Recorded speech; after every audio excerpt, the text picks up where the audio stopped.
I'm Dolly Nykirk, CEO of Lifehouse Maternity Home, and I have here with me Anna, who's one of our participants here at Lifehouse, who's going to share a little bit about her story. So Anna, why don't you first give us a little history of Anna?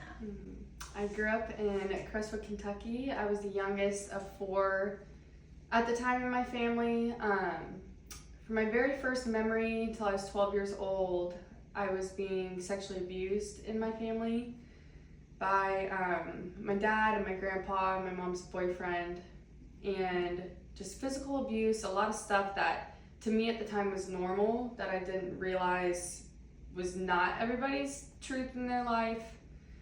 And around 12 years old, I met a friend at school, and I started going to her house and seeing that her life was very different and that I liked it. I didn't like my life that I was living back home. I didn't understand it, but I didn't like it. And I ended up leaving home at 12 years old. They adopted me and brought me in, and I went through a real grieving period I didn't expect. I went through a lot of things in secret, kind of trying to cover up like how I felt inside. I didn't want people to see that.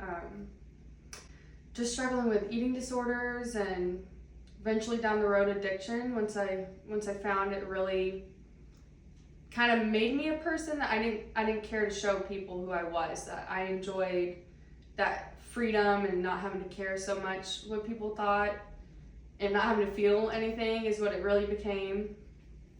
So for the last 14 years, it's really just been, I found God and I loved him, but I didn't know his truth. I couldn't really live for him at the time. So what kind of led you to Lifehouse, and what did you first think about Lifehouse when you moved in?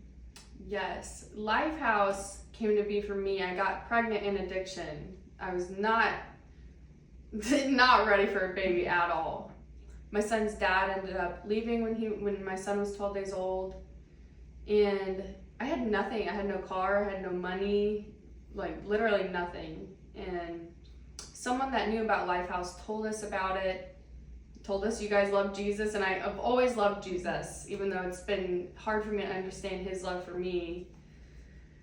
And when I first came to Lifehouse, it was amazing. It felt like freedom to me, knowing that there was people there that wanted to help me, even though to me it seemed like such a dirty, bad situation.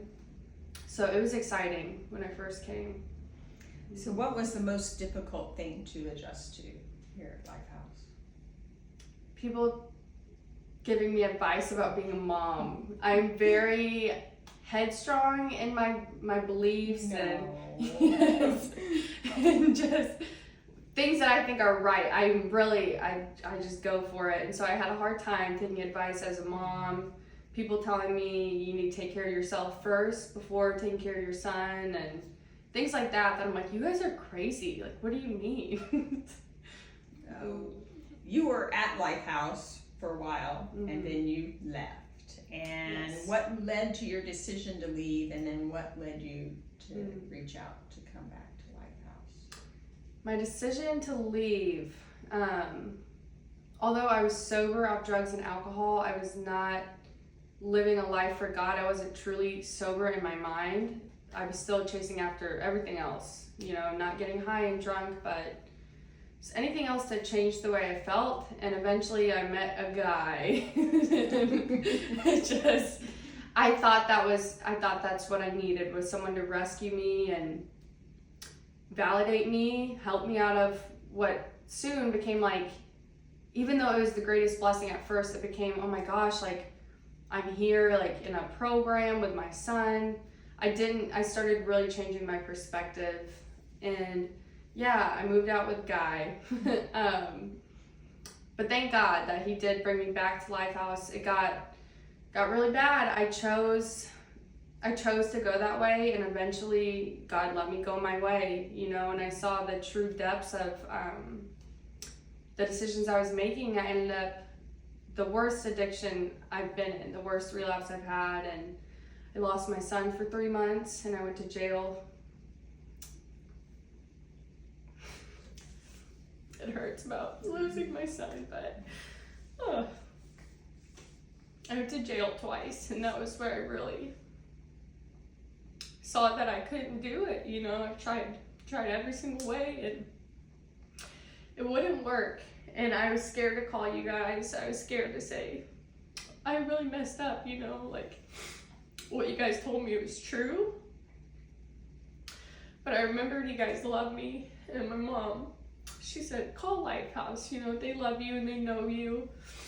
And I did. I prayed to Jesus that night, and he told me that night you were going back to Lifehouse, and so I called.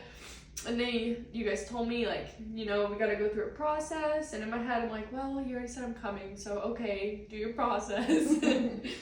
It's a complete different experience this time.